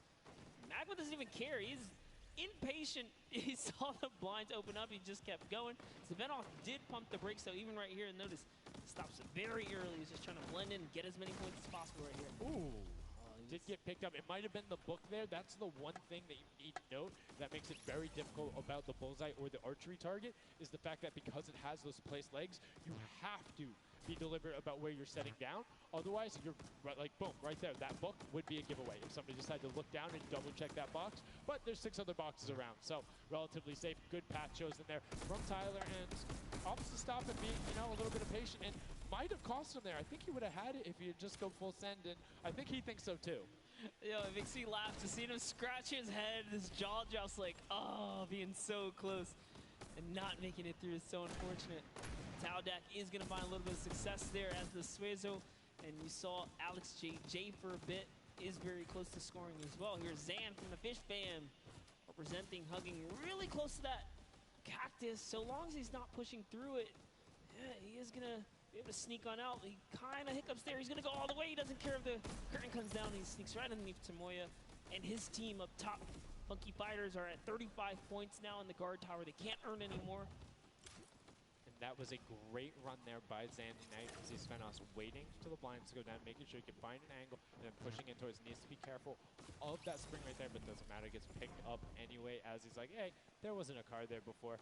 Alex JJ now looking to find a run. You can see Fish Fam and Llama Record Code currently hanging out at the top, but again, haven't had the chance to be up there, so can be expected. Alex JJ now 2 targets, both running out. Good stops at the same time, but particularly if you have 2 people taking the same path as the same item, it kind of has a little bit more of a benefit because you're like, yeah, those were both there behind. There's no way those are both props. That's what I was going to say. I was like, you know what? Honestly, if you see a bunch of the same things, they blend in a little more. It's when something's an oddball that you really start to shoot.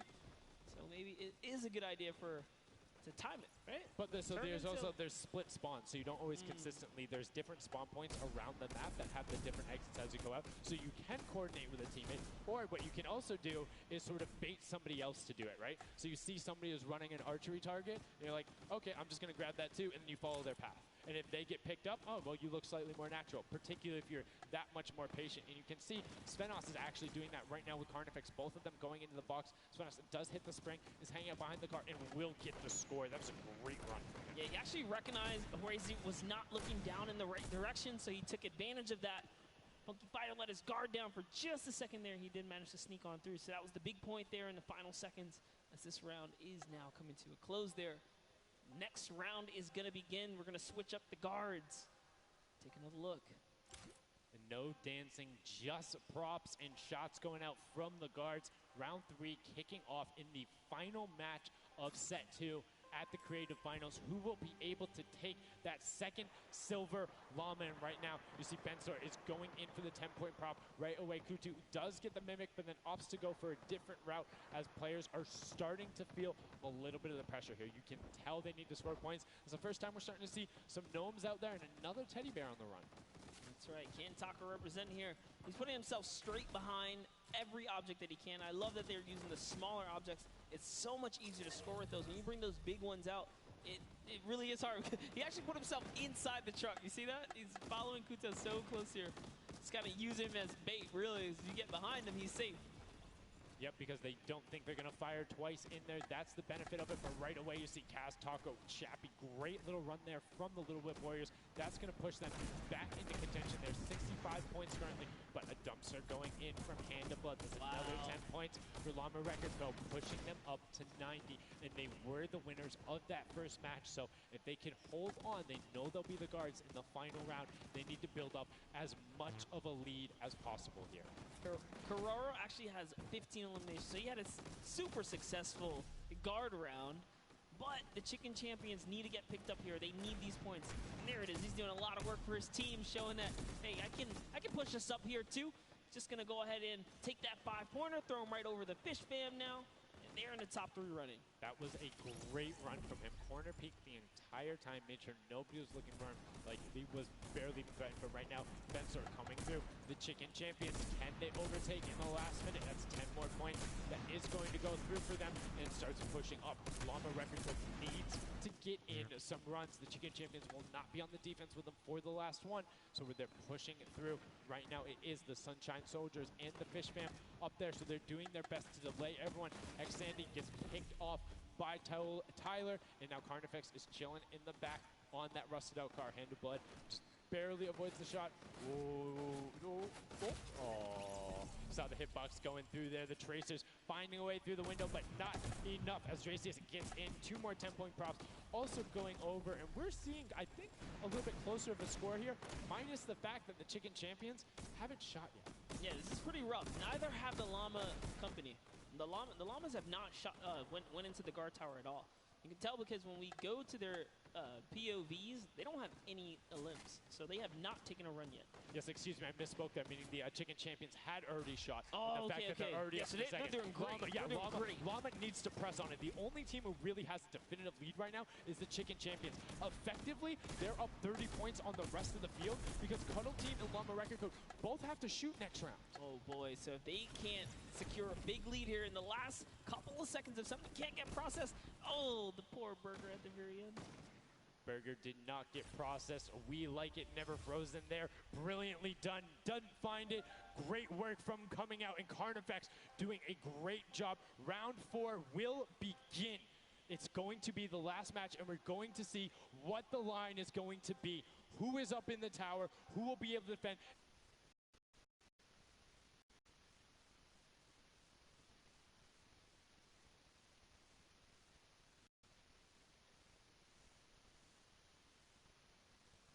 Little Whip and them catch up. They need a fantastic run, and they have to do everything to the knife, and you can see right away already tunneling in on those 10-point props.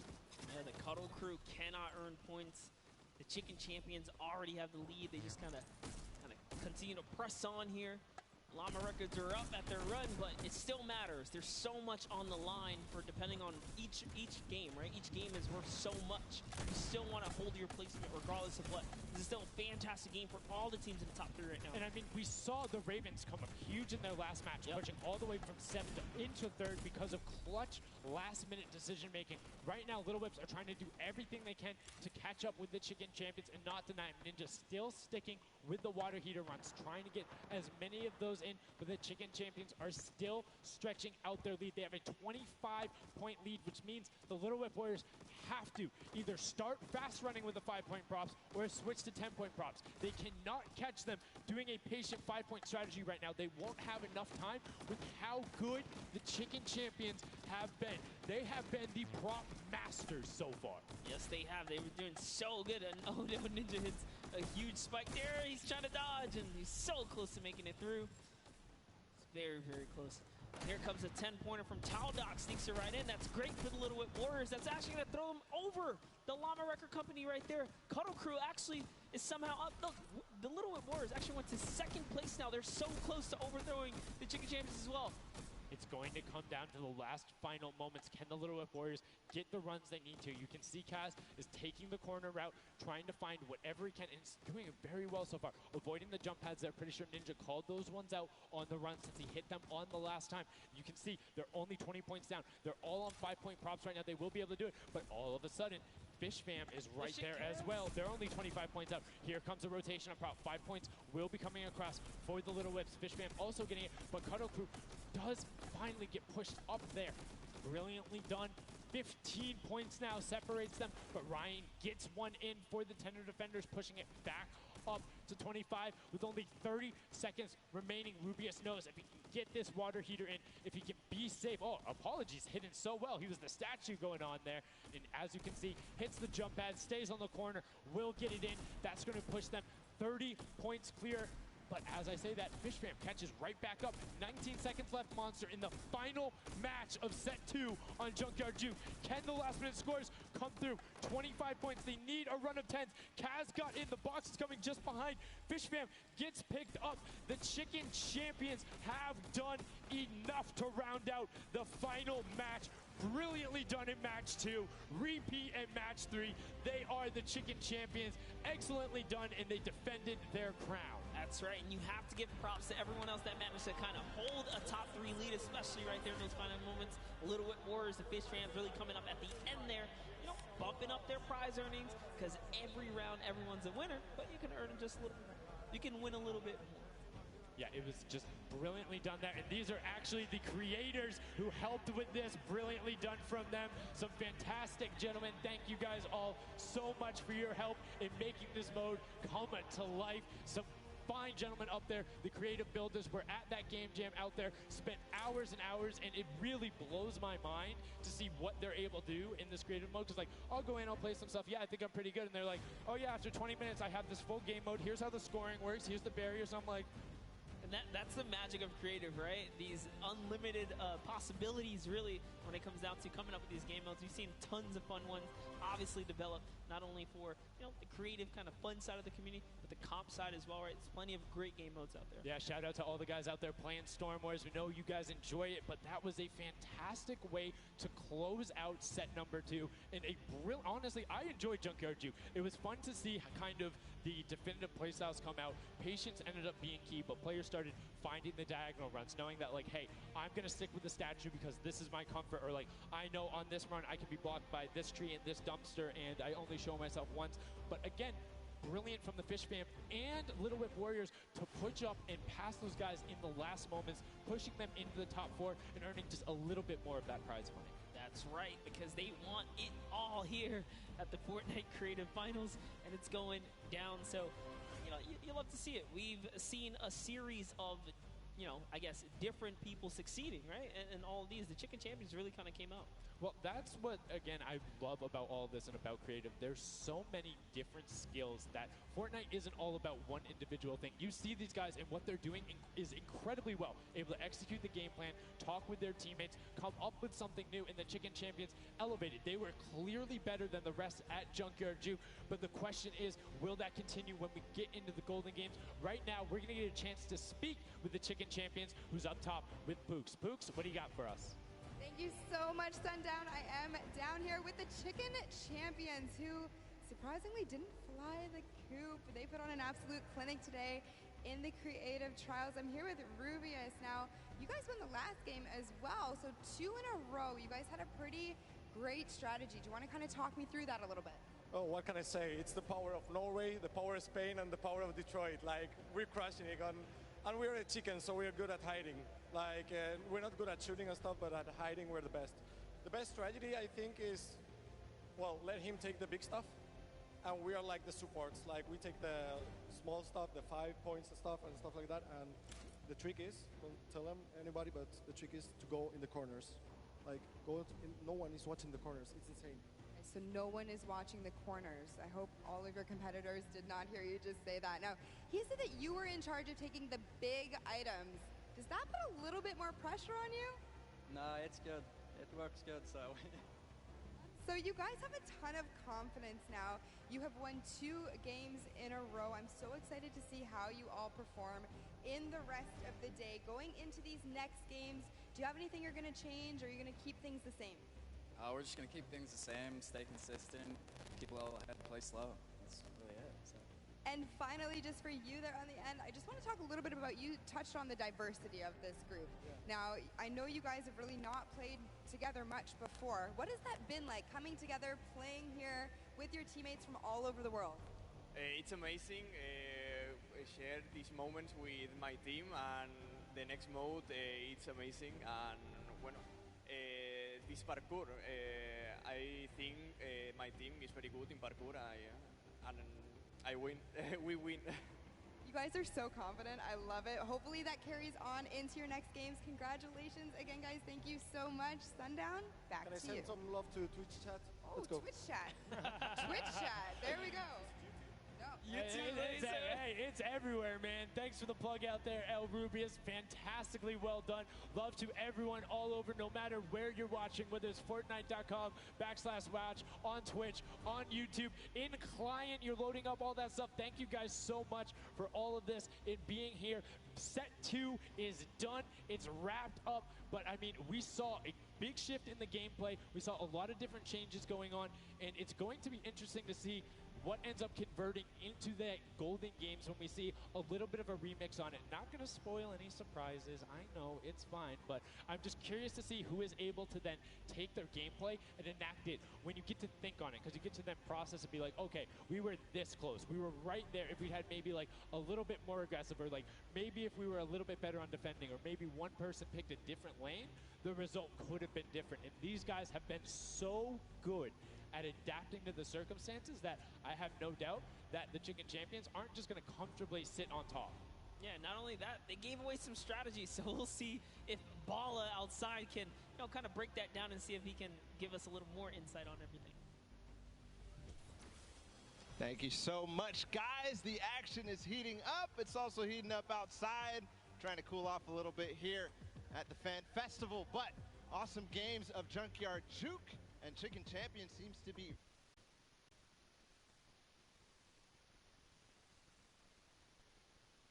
so here.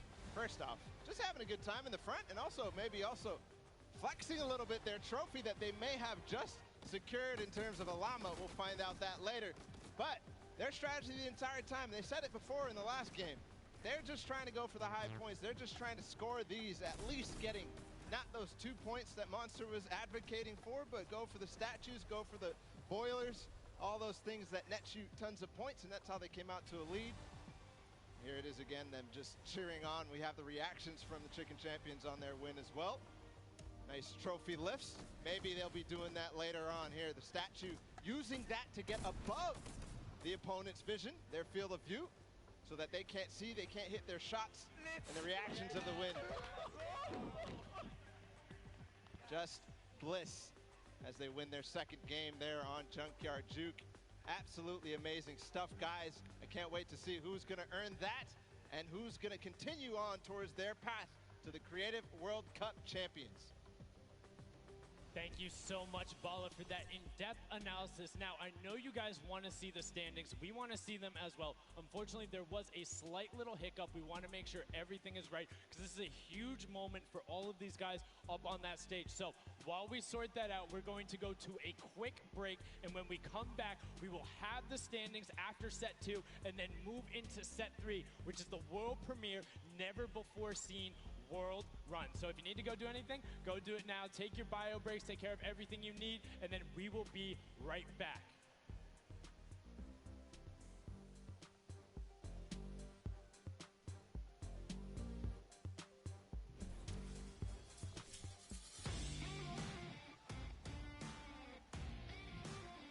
Hey, my name's Magma, and today I'm in New York because I qualified for week 4 of the creative trials for Godiga's map. I'm really looking forward to showing my skill set off and meeting all the players and showing everyone what I can do here. When it was first announced that there was going to be creative trials, I was really looking forward to it because it was all I did pretty much 24/7. I looked at it as an opportunity. I find after playing Battle Royale, when creative first came out and Scissors released his first death run, I just instantly sort of, took a liking to it and I enjoyed playing it. And I guess from there afterwards, when I found there was money involved with doing death runs and stuff, that sort of caught me and caught my attention and I started playing more. So with my team, my captain is Godiga. He's a French content creator and my teammates are Chaps and Ardia. I think we can do really well at the Creative World Cup. I think our team has a good combination of the death run skills, but also the shooting and building and the good chemistry we have in the team. I think it can really make our team do well. Magma and my team, Raven's Revenge, is going to do really good in the World Cup and we're going to smash the rest of the competition because we have the Battle Royale skills, building, death run, we have it all.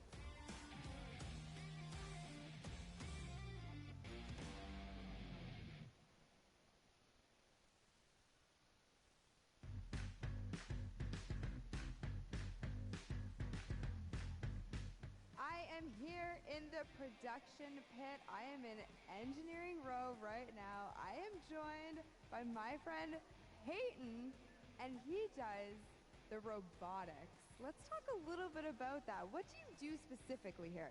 We have a bunch of robotic cameras around the arena that we shoot different angles from, and we're able to pick up shots of the players that are playing the game. We also do a lot of crowd shots, so we're able to shoot the audience and get some really great reacts for both the stream and for the front of house feeds that go up on the screens. You guys heard it. If you're out in the crowd this weekend here live for the Fortnite World Cup, show us some energy because Peyton is going to be looking for your reactions and you could end up on stream. You want to play with it, see how it goes? Of course I do. That's not even a question. I'm so into this right now. This is amazing.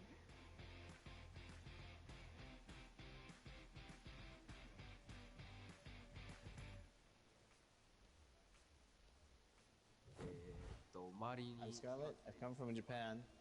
I'm happy and excited to be playing with so many players that I've seen on the internet. My favorite place to drop is Fatal Fields. If I win the Fortnite World Cup, first I want to buy a house, and then I'm going to eat a lot of food.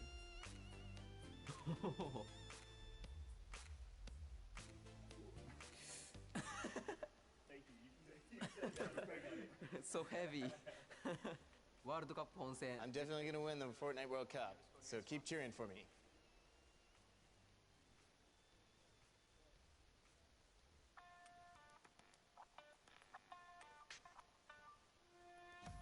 Hi, I'm Fortnite and I'm here to compete in the Creative World Cup. I competed in most of the trials and was really excited when they announced the bonus weeks after the original 5 were over.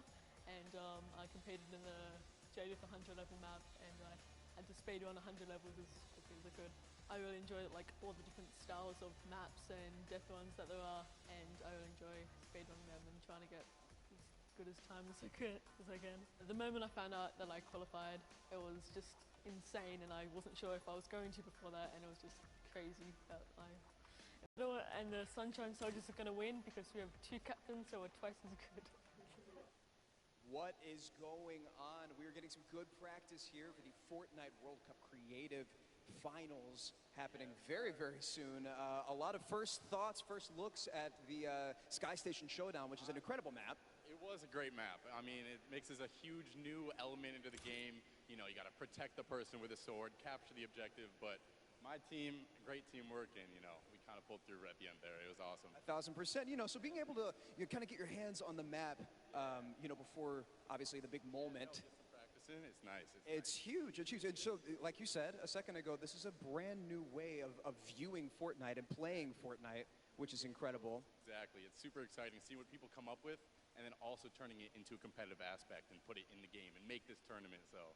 It's amazing. So any general kind of thoughts, concerns maybe about strategy? I don't know. You know, I think we won, so we know the strategy. All right, listen, this is practice still. We've got the big moment coming up very soon, but do you want to shout out your team real quick? Yeah, no, we've got some speedrunners in our midst, actually. We've got Tyler, we've got Zand, and Suzu. They are all speedrunners of death runs. And as you know, later in the Creative Cup, there's going to be a death run involved level, so we're going to take that one home too. Inspired by the creative man, Scissors himself has made many a streamer, many a content creator very angry with a death run, myself included. Great job with the practice round. We'll see you very soon. I'm excited. Thank you. Ladies and gentlemen, welcome back to the Fortnite World Cup Finals. We are here in day number 1 where the creative finals are going down. The stadium is jam-packed with fans from around the world who have traveled here, not only to watch us crown World Cup Creative Finals champions, but also solo and duo champions as well. I'm Zeke, this guy right here is Bala, and we're getting ready to hop back into all of the action. Now, I think, you know, we've seen a little bit of the first 2 game modes. You know, we got to see a little bit of the Sky Station Showdown. We got to see a little bit of that Junkyard Juke, but there's actually something that Sundown teased, and that is the World Run. Yep. The World Run coming up next. It is an awesome, you know, it's something that I think a lot of these players are used to. Yeah. And I think they'll be very, very comfortable here. We'll have to see whether the challenge of the obstacle course will be, you know, anything that these guys can balk at, or if they're going to be able to just cruise through it. We'll see. It's going to be fun, though. Well, it's going to be really interesting, right? A lot of these players are very familiar with death runs, and it's very, like, mechanical, right? Yep. If you know how to execute, you can get through these obstacles, but you have to kind of get your eyes on them first, figure out how they work, and then make it through. So I think it's going to be very interesting, very fun for everyone here, and all the players as well. I'm hoping to see someone make it to the end. I don't know that anyone will, though. We'll see. 30 coins, and from what we've seen in practice between us and other people, it's very difficult, so we'll see. We'll hop into the overview and stuff like that later, but just to give like some examples of the things that there are, there's, you know, the trap, trying to trigger them, making sure you move. Impulse grenades are in play in this. There's some lava, all sorts of treacherous things you have to get across in this world run. A lot of Neo jumps as well. And again, massive shout out to the 17 content creators that helped put these maps together. Mad props to you. You know, their hard work is being shown here on the stage. And these guys are at home, here, of course, playing it as well. In case, you know, you guys forgot, I'm Zeke. This guy right here is Bala. We're getting ready to jump into these next few matches. We'll get you guys up to speed with all the format and all those things. You kind of tease it, but we'll get there in just a moment. And very quickly, the Chicken Champions were actually the winners for set number 2, Junkyard Juke. Let's take a look at them right now. They were overall victorious of that last set, and there you go. The Tender Defender is there in person to congratulate them, Bala. Rubius and his team, they worked hard for it, and they are the victors. Yeah, and warming up for the next run, but they know now they earned the Silver Llama for that set, so it's 1-1. Woo! Chicken Champions earning their Silver Llama right now. They're surprised because they were getting ready, but here it is. Rubius is like, wait, do I actually get that? Is that actually mine? Yes, it is. Yes, it is. So, you know, they are the current set winners. They have a Silver Llama for themselves. So that's now 2 different teams that have a Silver Llama. with only a few set matches left to go. I believe, you know, if the Chicken Champions can secure themselves a second llama, that would be huge for them and their team, but we'll have to see how things go for them. And the timing of the Silver Llama couldn't come earlier because they're about to hop in. This is definitely a booster for them in terms of their emotions, in terms of their confidence going into the World Run, because it is precise, it is difficult. You have to make sure that you hit it, otherwise you're wasting time. There's going to be a race between these guys to get as far in as possible, so that confidence boost is going to help dramatically in this last normal set here. Yeah, for sure, and it is actually a race. The World Run. It is similar to a death run with a bunch of obstacles. Let's go ahead and talk about that and everything that surrounds it. So there's actually 30 coins in the map. Whichever team gets all 30, the fastest or as many as possible until time runs out will be the victor for that round set. You know, like I said, these are insanely difficult obstacles. I'm going to be honest. I'm going to be forthcoming. I'm going to be vulnerable with you, the Fortnite fam. Listen. The farthest I got was 14. That's not bad. Okay. It's actually really difficult, and I'm by no means. Yeah.